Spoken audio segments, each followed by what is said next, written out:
On today's video, I and my colleague have been we've been going through some of the cases. At a case scenario today where our friend's farm has failed, and we are going to be brainstorming why most farmers fail in agribusiness.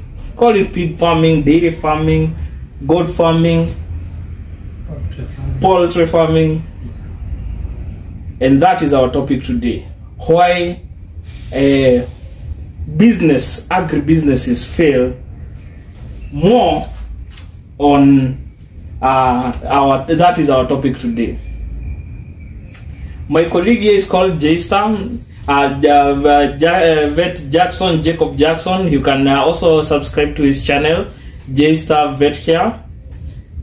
On the description, Jaystar Vetcare. And on our number one point, Daktari, yes. What could be one of the probable causes of why Mr. Kamau's farm, our friend Juguna failed, Kamau failed?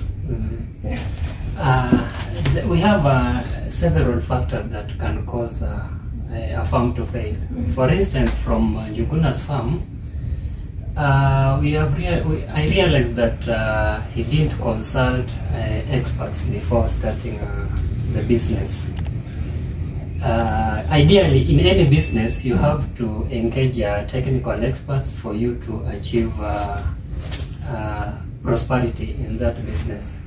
For instance, that farmer has kept several animals, ranging from poultry, let's say a mixed farming. He has kept a poultry. I realized that he has a few rabbits and pigs as well. But one thing I asked him before he started the business, did he consult a technician? Does he have a farm, a vet farm? Do you know the answer he gave me? No.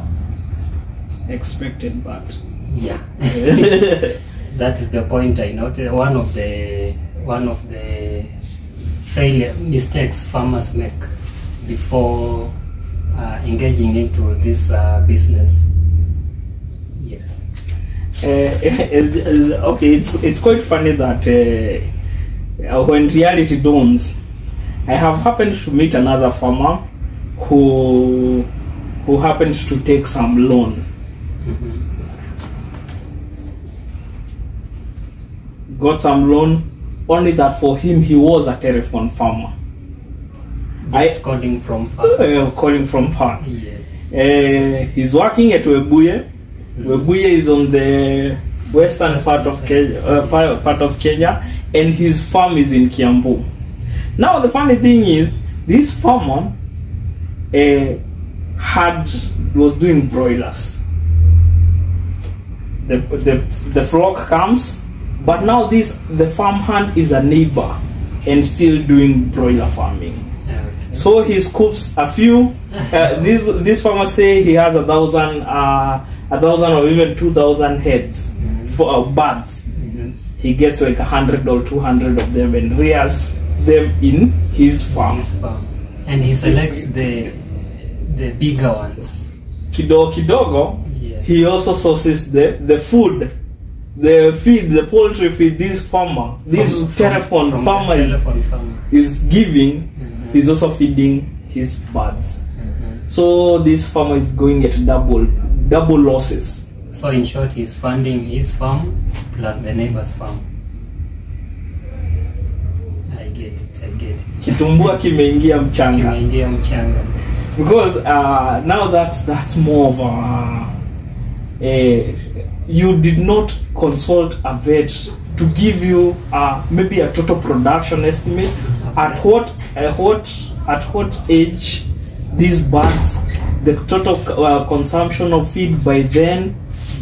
And when you do that, you'll be able to minimize the cost of the production cost, and you'll even be able to tell.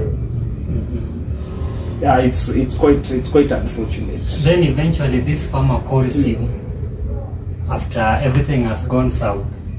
Then he calls you, Daktari, I found your number online and I've noticed that you're around in Kiambu area. Yeah. Could you please go to my farm to check what's going on there? Because I'm running losses ever since I ventured into this business.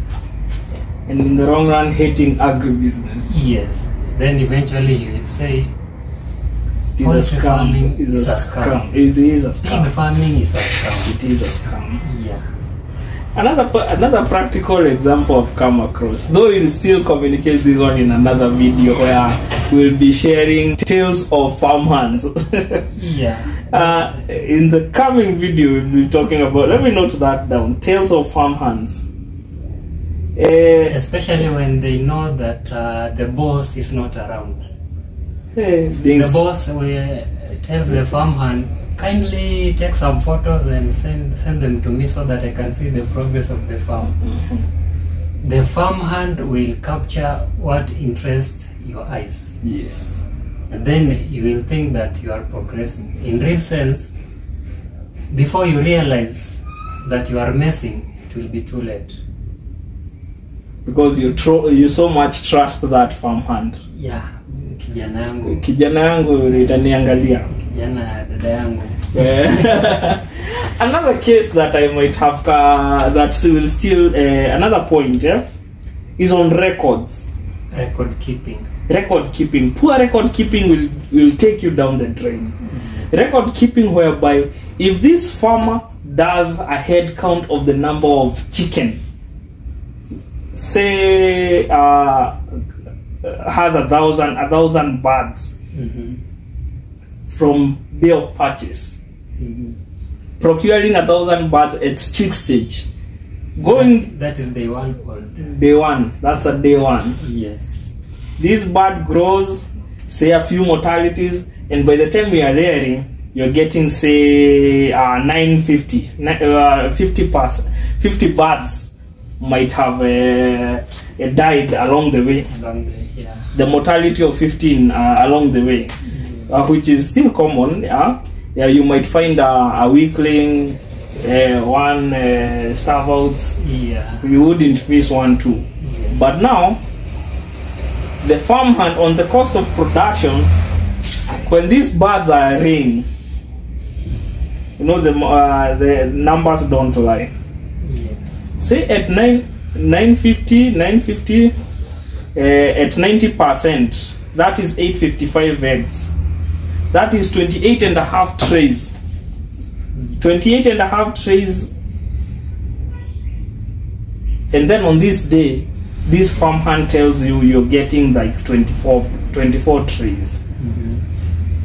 And the figures will tell you that you're supposed to be at 28%, 28.5%, 28.5 trays. That is 90% production. 90% production. Yes. Now, ujia kikunyanganya 4 trays with the market rate right now is 400 shillings a tray. So that is 1,600 a day pocket.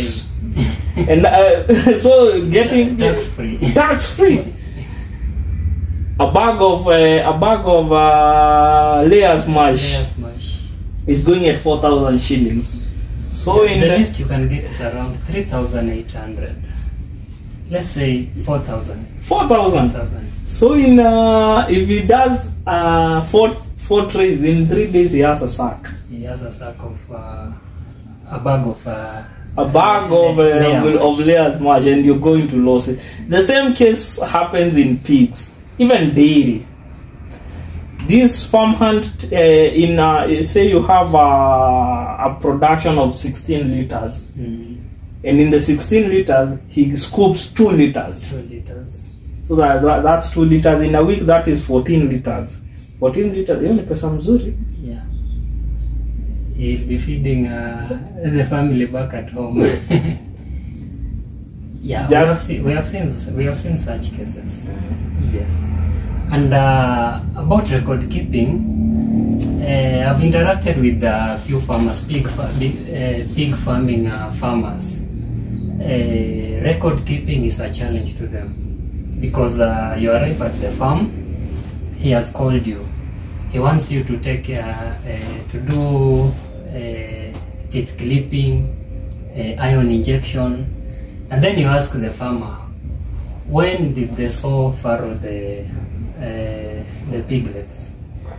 In a layman's language, farrowing means giving birth in pigs. So you ask the farmer, nguruwe alizaa lini? Then he turns back to the farmhand. Njoroge zilizaliwa lini? Njoroge naye pia hajui vizuri, lakini anasema maybe last week or let's say 2 days ago. He's not even sure. Yeah.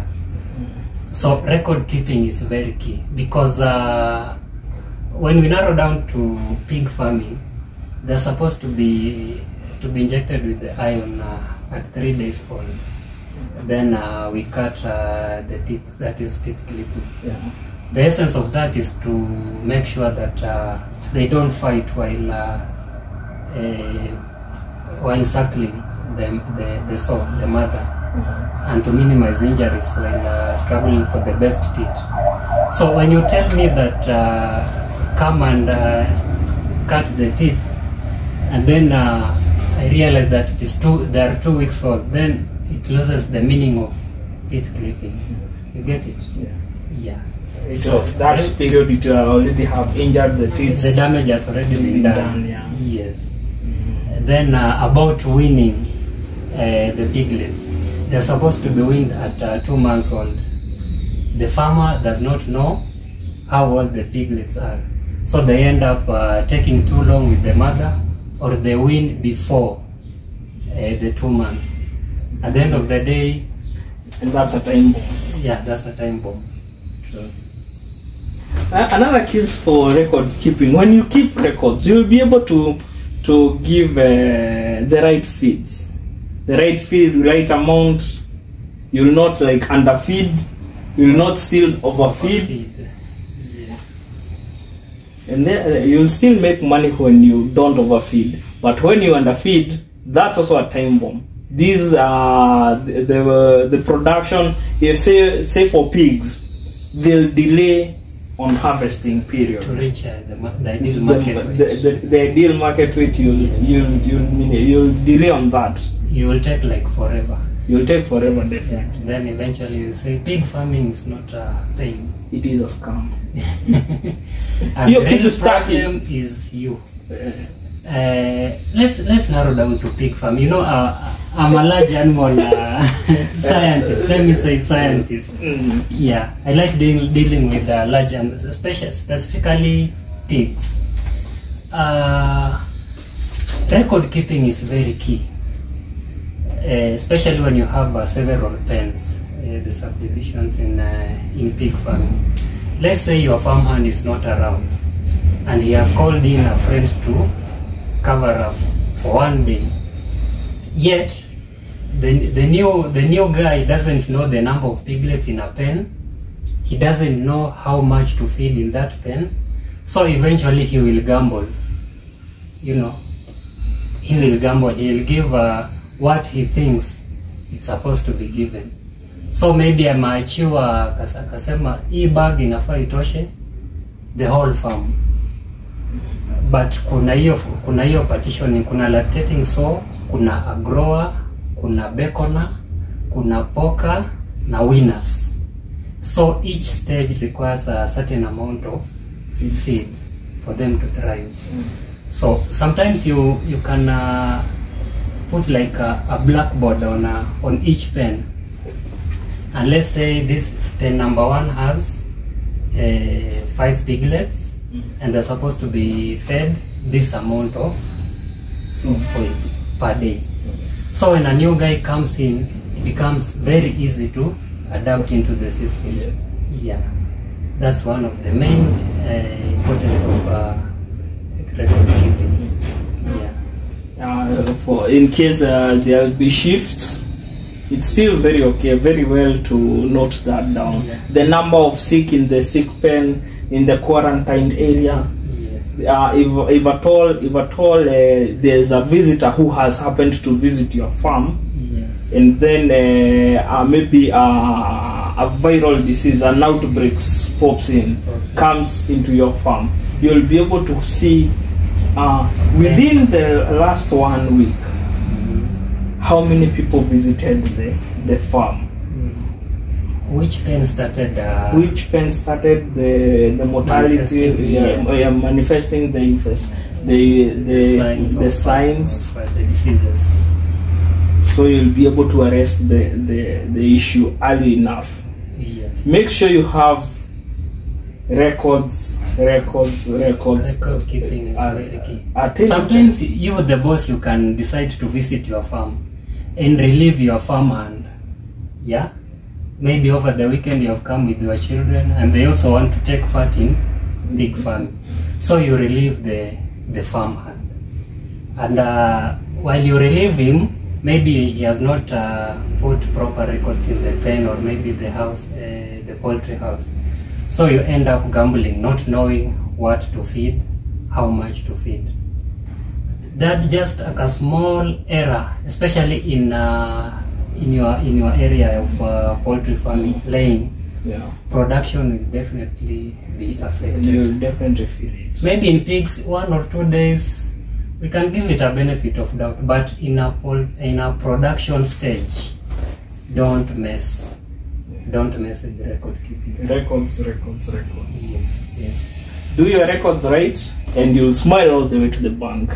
Maybe another thing we should add is the biosecurity measures. There is a farm that I know of, and I have happened to write an article about it. Go visit our Facebook page, Lamwa Vetcare, and you'll find the article where a farmer happened to ignore biosecurity. And they were broilers. They were 32 days on harvest. They should be harvested. And 32 days, that's a mature bird. Yes. For broilers. Yeah. Because they were at 1.89 kgs. Mefikisha soko, Gumboro came. Gumboro hits hard. And it really hits hard. It's like karma. It's karma. That was karma. Yes. This particular farmer, it never misses. It does not miss. Ikikuja, it will not miss your door. Yes. If you ignore biosecurity, it will hit you. It will hit you hard. Maybe just to highlight the definition of biosecurity, maybe to a farmer who is starting. Biosecurity simply means the measures put in place to keep diseases away from your farm. Yeah, that is the basic definition. I've seen. I think if you are a farmer or maybe a visitor, you have visited your friend's farm and realize that he has a footpath at the entrance. That is one of the measures of biosecurity. Sometimes they normally forget the hand spray. You take care of the pathogens from the shoes or the gumboots, and you forget your hands. Yeah. Especially in poultry farming, they are very delicate. Poultry is a very delicate nature. But still, okay, let me cut you short. Yes. Now, to add to his point, biosecurity starts with you. Starts with your farm. Do you allow every Tom, Dick, and Harry to come visit your poultry coop? Say pigs. Mama Nani, Baba Nani, I've heard you have you've started some poultry or pig venture or a dairy farm. Can I come see how you're doing? Yeah. No, never allow that. It's a no, never. That's a no, never. Yeah. Sometimes mamas, you have had a small chama around your home, then you tell your chama members, come and see my project, and they just walk in. That is karma. That's karma. That's karma. It's waiting to hit you. Yes. Biosecurity starts with you having a perimeter fence, having a gate, and on each at the gate have a foot deep. Yeah. On each entrance, on every pen, or on every housing in your poultry house, in your poultry farm, in your dairy farm, have a foot dip. Have a pair of gumboots. Another case I have come across is for mastitis. Let's go cows. Mastitis is also brought by you and your biosecurity. You tend to have you wipe all cows. You clean all cows with one towel. Yes. Now there goes. That's where the problem starts. Now you clean this one is infected, you give this one, and you know mastitis has several strains. Very several. We have acute, which is very, very, very severe. Yes. Because let's say you have handled the first cow which is affected with mastitis. You haven't cleaned your hands, then you go to the next. You can imagine the damage, especially when the farm is you have a large, let's say, dairy animals. Let's say 5 milking animals, and the first one is affected with mastitis. Then you spread it to the others. The entire flock. The entire farm. And then you start accusing the farmhand that your farmhand is not milking. He's not milking the cows well. Maybe just to point it out, mastitis is not brought about by milk. Is just a media of multiplication of the bacteria. It does not cause mastitis. I think I stand to be corrected, but that's how I know it. When you don't milk all the milk from the udder, and then you introduce bacteria that causes mastitis, the milk that remains in the udder now acts as the media of multiplication of the bacteria. Yeah, it's not the milk itself. It's not the milk itself. Yeah. Another case. Maybe I'll talk more into poultry because I'm more into poultry. I do that. I'm more into poultry farming. I'm a poultry expert. Yeah. There's this farmer A, and farmer B, farmer C, and others. Yeah. Farmer A has a case of Newcastle. Newcastle is a viral disease, and it hits all stages. Unlike Gumboro or infectious basal disease, which usually affects young up to pullet stage. Maybe define pullet for the farmer. Pullet is before they start laying. Okay. So let's be together. Okay, that's a stage. Now farmer A has, say, a case of Newcastle or Gumboro. Has the mortality. Kuku akikufa, throws over the fence, throws over the gate, the fence. A stray dog comes, picks the carcass and eats it at the gate or the entrance of farmer B. Sometimes even a cat. Or even a cat. Yes. Then is it a hawk? Or it's an eagle, which will just come eat on the rooftop of your poultry house. Of your poultry house. Yeah. Then it drops the carcass. The carcass to the next house. The next house. Block A, block B, block C. You have one farmhand taking care of block A, B, C, D. You have farmer A, B, C, D who are also very prone by how you dispose your carcasses. Giving it to dogs, you go it. And then there's still another case. You know, Kenyans na kusalimiana. Kenyans and saying hi. Yeah. Shake well, yes. Wamama, munapenda kusalimiana sana. No, just basically not just for mama. Even basically Kenyans. Yeah. Kenyans, and it's a norm. When I see you, I must say hi. Yes. But now you don't know where I had been from. Being a vet, I'm a vector. Yes. I've been to farmer A, B, C, D, and then at one point I happened to get what? To get a certain bacteria, yes, as a virus. Yes. I come shake your hand. you're going to take care of some broilers. You're even going to take over your swine, your pigs. There's African swine fever. Yeah, very, very, very severe. That's how you transport the disease. Another case would be chicken change, not chicken change, like change. You've gone to Mama Kibanda, that Kibandaski, you've given some change. This Mama Kibanda has some cuckoos, or even that hand spray is very critical, and you should never miss that in your farm. So far, don't forget to like and even subscribe, share us where you're watching us from, as we brainstorm why most farms fail. Maybe you can share another point about biosecurity. I think we have exhausted the biosecurity. We have done technical advice. Yes. Biosecurity. Sourcing of your records. Source procurement. We have done records. Yeah, procuring animals, livestock, not general. Let's say yeah, livestock. Yeah. Yes.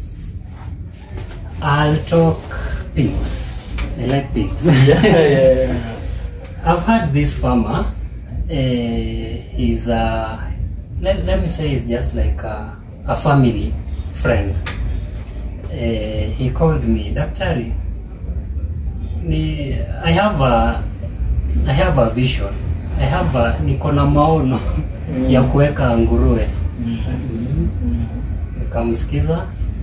Then akasema nimeona my friend, my neighbor ameweka nguruwe. Na pia mimi ningependa kuweka nguruwe.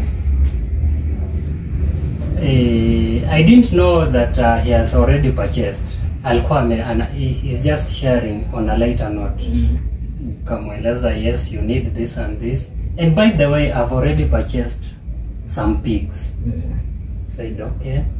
So what do you want? He invited me to his farm. I went there, and the first mistake I noticed that he was lied to. He was told that these pigs are this and this breed, but in reality, it was the opposite. We have several commercial breeds ranging from Duroc, Large White, Hampshire, and Landrace. So he was told that this is Landrace. You know the characteristics of pigs. If you haven't noted that, visit my channel as well, Jaystar Vetcare. We have all those videos for you. Now, aliambiwa hii ni Landrace, but in reality, there is no traces of Landrace there. So, the first thing I noted, alikuwa amegongwa. Hizo nguruwe hazikuwa among the commercial breeds that they're supposed to be. What do you do? How do you advise that farmer? He's a friend. He's like a family friend. He has called you to take him through and tell him the way forward. We don't sugarcoat. Yeah, we don't sugarcoat. I just told him, get rid of these things first, so that we start afresh. Because tungeendelea na hiyo project, dead on arrival, inge fail, and mimi ndio ningechangia kwa sababu I didn't point it out. Yes. No, I pointed it out. Don't work with this. It's funny that we usually sign them. We usually have the oath. I'm that animal spokesperson. Yes, we speak on their behalf. We speak on their behalf. Yes. And if you're procuring, if you'll procure, a practical example, I just remembered. There's this farmer who bought some cows. Dairy cows. Some dairy cows. Yes. Ameziendea Githunguri. Githunguri is known by is a milk hub. Yes. But now the issue is kwenda now me, I'm just getting mastitis. When the vet comes, just mastitis. only to go to take some sample to the lab and confirm it is a chronic mastitis. That's a done case. Had he invited a vet on procuring, he would have saved that farm. Pointed out the problem. He would have pointed out the problem. Yeah. So before you procure, make sure you tag along a vet, and when you do that, you'll be able to minimize losses. Another case would be there's this case of an unregulated, let's go poultry, unregulated business venture. One called the Kienyeji Improved. Yeah, the Ushago ones. Those are one are the Kienyeji, the indigenous birds. Okay. Now there's another one. This more, it's a Tabita pyramid. It came now. It's more the indigenous, the improved version. The ones we call improved Kienyeji. The improved Kienyeji. Okay. Now, you'll tend to find Farmer A has bought an F1 from us. The first generation. F1 means first feed generation. Okay. It's well known for growth, fast growth rate, a bit resistant. It's resistant to disease, immunity checked, production of eggs checked, milk quality check, growth rate check on point. Yes. Now farmer A comes to my farm, finds that I have very good Kienyeji's and very healthy, and now still wants some. So what do? He'll buy eggs from me, or I'll even hatch the chicks. I value add them. So he gets the F2. So that is not F1. That's not F1. It will perform, they'll grow, but they will not grow at the rate as them with the F1. Now farmer 2 gets to my place. Farmer 3, 4. Now they still the inbreeding part. Yes. And by the end of the goal, by the end of it all, this farmer starts getting mortality. He had got some loan somewhere. He wants to venture. He wants to venture into poultry farming. Kama inakungoja. And it does not miss your door. Yes. Because you did not do the thing. You did not do it right. And that part of inbreeding, you should know that every time inbreeding takes place, the offsprings that come out are 25% less the body size. Immunity very low, growth rate very low. So when you continue, especially when you have mentioned the F1 and F2 generation, supposing a friend of the F2 generation comes and takes some eggs from the F2 generation, what do we get from the F3? You are the F1. Yeah. The first one. Yes. Yeah, F1. Yes. I've come to pick some eggs. Now from the parent flock, the F1. Yes. Then a friend of mine comes to pick some eggs from my flock. You get the second generation. So you are going away from the original. Retrogressing. Yes. Yeah, that's the term of poultry. Retrogress. Like you're retrogressing, you're going back. Going backwards. Oh, you're going backward. 2 steps forward, 5 steps backward. And there you'll close down your farm. Yes. You'll close down your farm without knowing. That's quite true. Another, maybe we can go still on our last point before we have a break and venture into another topic. Housing.